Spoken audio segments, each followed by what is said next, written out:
திரு விவேக் வரும்போது கேட்டிங்களான்னு தெரியல, நான் எவ்வளோ மார்க் போடுவீங்க அப்படின்னு சாமிநாதன்ட்டு கேட்டேன். 1 மாத கால ஆட்சி முடிஞ்சிருக்குன்னு. 100க்கு பாஸ் மார்க் போடலாம் அப்படின்னாரு. 35ன்னு வச்சுக்கலாம், அவ்வளோதான் கொடுக்க முடியும் அப்படின்னாரு. அதுக்கான காரணங்களை சில விஷயங்கள் நீங்கள் கவனிக்காமல் விட்டுருக்கலாம், சில விஷயங்கள் அவர் சொன்னார். அட்வான்டேஜ் எடுத்துக்கிறாங்களா, நாங்கள் 1 மாதம் தான் வந்திருக்கோம், நாங்கள் ரொம்ப புதுசு அப்படின்னு சொல்லி அதை ஒரு ப்ரிவிலேஜா, அதை ஒரு அட்வான்டேஜா தாவேகா மீண்டும் மீண்டும் கிளைம் பண்ணிட்டே இருக்காங்களா? இல்லை, அப்படி அட்வான்டேஜ் எடுத்துக்கிறதா நான் பார்க்கல. ஆனால் என்னன்னா, விமர்சனங்களை ஏற்றுக்கொள்வதில் ஒரு போக்கு இருக்குது, நிதானம் இருக்கிறதா நான் பார்க்குறேன். ஏன்னா நீங்கள் பத்திரிகையாளர்கள் செய்தியாளர்கள் சந்திப்பில் அமைச்சர்களிடம் கேள்வி கேட்பதாக இருக்கட்டும், அல்லது வெளியிலேருந்து அரசியல் கட்சிகளை தங்கள் மீது வைக்கக்கூடிய விமர்சனமாக இருக்கட்டும், அதை எதிர்கொள்கிறார்கள். எல்லாத்துக்குமே இந்த பதிலை சொல்கிறது இல்லை, நாங்கள் புதுசு, எங்கள் மேலே நீங்கள் ஆரம்பத்திலே நீங்கள் ப்ரெஷர் போடுறீங்கன்னு. இன்னொன்று, இந்த புதியது அல்லது ஒரு அவகாசம் கொடுக்க வேண்டும், இதுவே நீங்கள் பார்த்தீங்கன்னா வரலாற்றில் ஒரே ஒரு விதிவிலக்கு தான் அதுக்கு நமக்கு இருக்காது. அண்ணா ஆட்சிக்கு வந்த போது காமராஜர் சொன்னது, அவர் அப்போ என்ன ஸ்டாண்டுன்னா, எதுவும் பேச மாட்டேன், வரட்டவும் மாட்டேன், விமர்சிக்க மாட்டேன், எதுவும் பேச மாட்டேன் தான் சொன்னார். நான் விமர்சிக்க மாட்டேன் மட்டும் அவர் சொல்லலை. ஸோ அந்த கண்ணோட்டத்திலிருந்து மட்டுமே இதை எதிர்கொள்ளணும் அப்படின்னு நான் பார்க்கல. விமர்சனங்கள் வரட்டும், நீங்கள் எதிர்கட்சிகளாக இருக்கட்டும், அது பத்திரிகையாளர்களாக இருக்கட்டும், அது முதல் நாள் 2வது நாள் அப்படிலாம் கிடையாது, விமர்சனங்கள் வரட்டும். இந்த விமர்சனம் அவர் ஆட்சிக்கு வருகிற பொழுது இருந்த எதிர்பார்ப்பு, இந்த 2 இருக்குல்ல, இந்த ஸ்டேட்டஸ்கோ இப்படியே இருக்கணும் தான் நான் பார்க்குறேன். இந்த எதிர்பார்ப்பும் இப்படியே இருக்கணும். அந்த எதிர்பார்ப்பை தக்க வைப்பதற்கான நடவடிக்கைகள் தொடர்ந்து ஈடுபட்டுக் கொள்ள வேண்டும். விமர்சனங்களும் இதே துணியில் அல்லது இதே காரசாரத்தோடு அல்லது இதை விட வீரியமாகவோ இருப்பது தான் இந்த ஆட்சியை பொறுத்த வரைக்கும் நல்லதுன்னு நான் பார்க்குறேன். இல்லை, இந்த அவகாசம் கேட்குறாங்கல்ல, 6 மாத கால அவகாசம், போதிய அவகாசம், வெவ்வேறு வார்த்தைகளில் திரு விஜயும் பேசுகிறாரு, தாவேகாவோடு ஆதரவு கொடுத்திருக்கக்கூடிய கூட்டணி கட்சிகளும் பேசுறாங்க. தார்மீக ரீதியாக அது சரியா, அந்த அவகாசம் கொடுங்கன்னு கேட்கறது? ஒரு கட்சி தொடங்கின நாள்ல இருந்து அது பொது வாழ்க்கைக்கு வந்தாச்சு. 2 வருஷம் கட்சி தொடங்கின பிறகுதான் தாவேகா ஆட்சி பொறுப்புக்கு வந்துச்சு. 2 வருஷம் கட்சியை ஜனநாயக முறைப்படி மக்களுக்கான செயல் திட்டங்களோடு கோட்பாடுகளோடு கொள்கைகளோடு அந்த கட்சி செயல்பட்டு இருந்தா எங்களுக்கு அவகாசம் கொடுங்கன்னு அவங்க கேட்கவே வேண்டியதில்லை. கட்சி தான் அரசாக மாறுகிறது. அப்ப கட்சி தொடங்கியே 2 ஆண்டுகள் அவங்களுக்கு அனுபவம் இருக்கு. பொது வாழ்க்கைக்கு அவர் திரைத்துறையில் வந்த நாள்ல இருந்து அவர் அரசியலுக்கு வருவேன்னு பல்வேறு விதமான பேட்டிகளில் திரு விஜய் பேசிட்டே இருக்கிறார். அவர் திரைப்படங்களுக்கு சிக்கல் வருகிற போதும் சரி, பல்வேறு தளங்கள்லையும் பேட்டிகள்லையும் அவர் அரசியலுக்கு வருவது குறித்து அவர் பரிசீலிப்பதாக அவர் சொல்றார். முற்றும் முடிவாக நான் அப்படி இல்லவே இல்லைன்னு அவர் மறுக்கவே இல்லை. ஸ்பான்டானியஸா வர்றாரு, திடீர்னு அவர் வர்றாரு, ஆக்சிடென்டா உள்ள வர்றாருலாம் அவர் இல்லை. அவருக்கு ஒரு திட்டம் இருக்கு, அவர் தந்தைக்கு ஒரு திட்டம் இருக்கு. அப்போ அதை கத்துக்க வேணாமா, அதெல்லாம் யோசிச்சிருக்க வேணாமா, அதற்கெல்லாம் ஒரு செயல் திட்டங்கள் இருக்க வேணாமா, அவருக்கோ கட்சிக்கோ வேண்டாம்? இல்ல, இதுல 2 இருக்கு. அவர் அவகாசம்னு அந்த முதலமைச்சராக பதவியேற்ற நாள் அன்னைக்கு மேடைகள் பேசினார்களே, அந்த ஒரு இடத்துல அந்த அவகாசம்ன்ற வார்த்தையை பயன்படுத்துறார். அது திட்டங்களை நிறைவேற்றுவதற்காகத்தான் அவர் கேட்கிறார். நான் நிறைய வாக்குறுதிகள் கொடுத்திருக்கேன், இந்த திட்டங்களை நிறைவேற்றுவதற்கு எனக்கு கொஞ்சம் அவகாசம். அது நியாயமானது.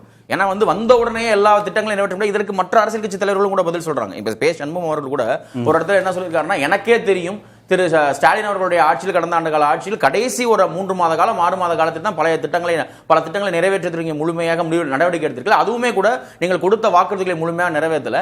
அப்ப இப்பவே ஏன் பிரஷர் பண்றீங்கன்னா, அந்த அவகாசம் கொடுத்தது நியாயமானது. திட்டங்களை நிறைவேற்றுவதற்கு வாக்குறுதிகள் கொடுத்த வாக்குறுதிகள் அது இல்ல. இப்ப கேள்வி, அதுக்கு அவகாசம் எடுத்துக்கட்டும். 1000 ரூபாய் மகளிர் உரிமை தொகையை செயல்படுத்துறாங்க, 2500 ரூபாயா கொடுக்கறத பட்ஜெட்டுக்கு அப்புறம் அவங்க அறிவிக்கிறாங்கிறதுக்கான அவகாசம் இருக்குல்ல, அதெல்லாம் எடுத்துக்க, அதை பத்தி இல்ல. 48 மணி நேரத்தில் 20 பாலியல் குற்றங்கள்னு திரு நைனா நாகேந்திரன் பேசியிருக்கார். அதுல 16 வழக்குகள் போக்சோ வழக்கின் கீழ், சட்டப்பிரிவின் கீழ் பதிவு செய்யப்பட்டிருக்கு. 20 படுகொலைகள் சமீப நாட்கள், 27 குற்றச்செயல்கள், கடும் குற்றங்கள் நடந்திருக்குன்னு சொல்றேன். இப்போ சட்டம் ஒழுங்கை கட்டுக்குள்ள வச்சுக்கிறது, மின்சார தட்டுப்பாடுன்னு தொடர்ந்து பல்வேறு இடங்கள்ல மக்கள் போராட்டம் நடத்துறாங்க, அது குறித்து அரசாங்கம் என்ன நடந்திருக்கு? சிங்கப்பெண் அதிரடிப்படைன்னு ஒரு திட்டத்தை செயல்படுது. அவங்களுக்கு எஃப்ஐஆர் கூட போட முடியாது, அவங்களுக்கு லத்தி கூட கிடையாது, அவங்க ஒரு ப்ரோஆக்டிவ் ஃபோர்ஸா தான் அவங்க செயல்படுவாங்க அப்படின்னா அதெல்லாம் நடைமுறைக்கு சாத்தியமானதானா, இல்ல யோசிச்சு தான் செயல்படுத்துறாங்க? இல்ல, சிங்கப்பெண் படையை பொறுத்த வரைக்கும் அவர்கள் அப்படித்தான் அதை வடிவமைத்திருக்கிறார்கள். அது நோக்கம், மே 10ஆம் தேதி முதலமைச்சராக பொறுப்பேற்ற உடனேயே அங்க போயிட்டு அதிகாரிகள்ட்ட நான் அப்போ இருந்த பொறுப்பு டிஜிபி, அதாவது தேர்தல் ஆணையத்தை நியமிக்கப்பட்ட டிஜிபி மற்ற எல்லாருடையும் எனக்கு உடனடியாக ஒரு மீட்டிங் வேணும்னு அவர் கேட்கிறார். சார் இப்ப வேணாம், நாளைக்கு வச்சுக்கலாம்னு அவர்கள் அதிகாரிகள் கேட்கிறார்கள். இல்ல, இன்னைக்கே நம்ம அதை கன்வின் பண்ணலாம்னு சொல்லிட்டு உடனடியாக அந்த சிங்கப்பெண் படை பத்தின ஒரு அறிவிப்பு தான் அன்னைக்கே வந்தது. அதுலேயே அவர்கள் சொல்றார்கள், இதனுடைய முதன்மை மற்றும் ஒற்றை இலக்கு பாதுகாப்பு பாதுகாப்பு மற்றும் தடுப்பு, அதாவது அந்த விஜிலன்ஸ் இருக்கு இல்லையா, அங்க நேரடியாக ஒவ்வொரு மக்கள் பெரும்பான்மையாக கூடக்கூடிய இடங்கள், வணிக வளாகங்கள், மற்ற இடங்கள், அங்க வந்து குற்றம் நிகழ்த்துவதற்கான அச்சத்தை உருவாக்க வேண்டும். அதுதான் அதனுடைய நோக்கம். அவர்கள் வந்து ஒற்றை இலக்குன்னு சொல்றது வந்து அதுதான். மற்றபடி நீங்க சொல்றது கரெக்ட் தான். அது வந்து எஃப்ஐஆர் போடுறதுக்கான உரிமையோ அப்படி வடிவமைக்கப்படல, அப்படி வடிவமைக்கப்பட முடியாதுன்னு தான் நான் நினைக்கிறேன். அப்படி வந்து நீங்க உடனடியாக அங்கே எஃப்ஐஆர் போடுறது பண்றது அப்படிங்கிற வடிவமைக்கப்பட முடியாது. அது ஒரு விஜிலன்ஸ் அமைப்பாக தான், அதாவது குற்றங்களை தடுப்பதற்கு மக்களுக்கு ஒவ்வொரு இடத்துல நம்பிக்கை இருப்பதற்கானதான் செய்கிறார்கள். இப்ப மின்சாரத்துறையை பொறுத்த வரைக்கும் நீங்க அது சார்ந்த அந்த துறையில் நீண்ட காலமாக பணியாற்றிய பத்திரிகையாளர்கள் இருக்காங்களா, ஒரு சில பேர் வந்து விரிவான பேட்டிகள் கொடுக்குறாங்க. இப்ப அதுல இருந்து தான் நமக்கே அந்த துறைக்குள் எவ்வளவு சிக்கல்கள் இருந்திருக்குங்கிறது புரிய முடியுது. டைம்ஸ் ஆஃப் இந்தியாவில் வேலை வரக்கூடிய வெங்கடேசன் என்கிற ஒரு பத்திரிகை, அவர் வந்து ஒரு விரிவான பேட்டி கொடுக்குறாரு. நீங்க 2024 இதே மாதிரி 2024 சம்மர்ல, மே மாதம் ஜூன் மாதத்தில் இதே மாதிரியான மின் தட்டுப்பாடு பிரச்சனை வந்து மிகப்பெரிய அளவில் வந்து எழுந்தது. அப்ப என்ன பண்றாங்க அப்படின்னா, அன்றைக்கு ஆட்சியில் இருக்கிற நேரத்தில் மின்மாற்றிகளை முடிந்த அளவுக்கு மாற்றுவது, அந்த கொள்முதல் அந்த பிரச்சனையில தான் இப்ப உயர்நீதிமன்றத்திற்கு போய் அதுல வந்து ஊழல் நடந்திருக்கு என்று அவர்கள் வந்து விமர்சனம் எல்லாமே வந்து வருது. 2025 அந்த அளவுக்கான மின்சார தட்டுப்பாடு மின் தடை பிரச்சனையே வந்து எழல. இவங்க உடனே என்னன்னா அந்த ப்ராசஸை நிப்பாட்டிட்டாங்க. உடனடியாக பழைய கட்டமைப்பை வந்து மாற்றுவது, இது பண்ணுறது. இப்போ மின்துறை செயலாளராக இருக்கக்கூடிய ராதாகிருஷ்ணன் அவரும் அதை தான் வந்து சொல்றாரு. மின் பகிர்மானத்தில் தான் எங்களுக்கு சிக்கல் இருக்கு, மின் பகிர்மானத்தில் இருக்கக்கூடிய சிக்கலுக்கு காரணம் கட்டமைப்பு எப்படி இப்ப யாரோ விஷமிகள் செயல்படுறாங்க, திமுகவை சேர்ந்தவங்க சில பேர் இதெல்லாம் செய்யறாங்க, அதுவும் இருக்குதா, பகல்ல திருடிட்டு போறாங்க அப்படின்லாம் சொன்னது இல்ல, அதுவும் இருக்குதானே. நீங்க ரெண்டையுமே தான் அவர்கள் எதிர்கொள்கிறார்கள். ஒரு பக்கத்து வந்து மின் பகிர்மானத்தில் இருக்கக்கூடிய மின் கட்டமைப்பினுடைய நமக்கு இருக்கக்கூடிய சவால்கள், லெகசி டிரான்ஸ்ஃபார்மர்ஸ் கூட 25 ஆண்டுகள் 30 ஆண்டு காலமாக மாற்றப்படாத டிரான்ஸ்ஃபார்மர்ஸ் வந்து தலைநகருக்குள்ளேயே மிக அதிகமாக வந்து இருக்கு. அது ஒன்று இருக்கு. இன்னொன்று மின் ஊழியர் பற்றாக்குறை, அதுவும் வந்து இருக்கு. இன்னொன்று ஏற்கனவே இங்கே அந்த ஒப்பந்ததாரர்கள், வெண்டர்ஸ், பல பேரோடு அவர்களுக்கு பழைய ஆட்சியாளர்களுக்கு இருந்த உறவு, அந்த உறவில் இருந்து அவர்கள் தனி லாபங்கள், இது எல்லா பிரச்சனையும் அவர்கள் எதிர்கொள்றாங்க. ஒவ்வொன்றையும் தனித்தனியாக அட்ரஸ் பண்றாங்கல்ல.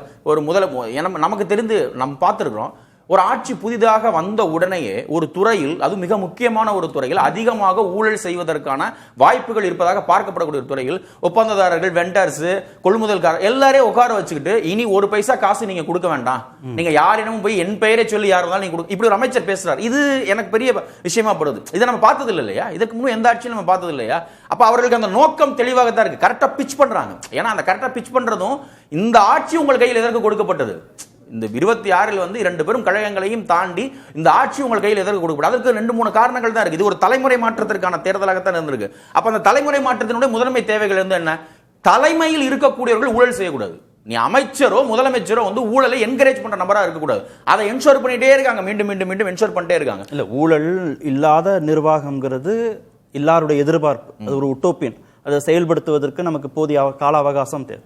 இங்க பிரச்சனை பேசுறது வந்து நிர்வாக சிக்கல்கள் குறித்து, நிர்வாகத்தில் இருக்கக்கூடிய போதாமைகள் குறித்து எதிர்க்கட்சிகள் விமர்சிக்கிறாங்க. நீங்க கிராஷ் கோர்ஸ் படிச்சுட்டு வர்ற வரைக்கும் 6 மாத காலம் நீங்க கிராஷ் கோர்ஸ் படிச்சுட்டு வர்ற வரைக்கும் மக்கள் பாதிப்புக்கு உள்ளாகணுமா, நீங்க ஒரு ட்ரெயினிங் பீரியட்ல இருக்கிற வரைக்கும் நாங்க மக்கள் கஷ்டப்படணுமான்னு எதிர்க்கட்சிகள் கேட்கறாங்க. அந்த அவகாசத்தை உங்களுக்கு அட்வான்டேஜா கொடுக்க முடியுமான்னு கேட்கறாங்க. இல்ல, அதுதான் நான் சொல்றேன். அவகாசம் அந்த உரையாடலே இங்க கிடையாது. அது வந்து வரலாற்றில் ஒரு விதிவிலக்கு தான். இந்த விமர்சனங்கள் இப்படி வருவதையும் அவர்கள் எதிர்கொள்றதையும் தான் சரின்னு நான் பார்க்கிறேன்.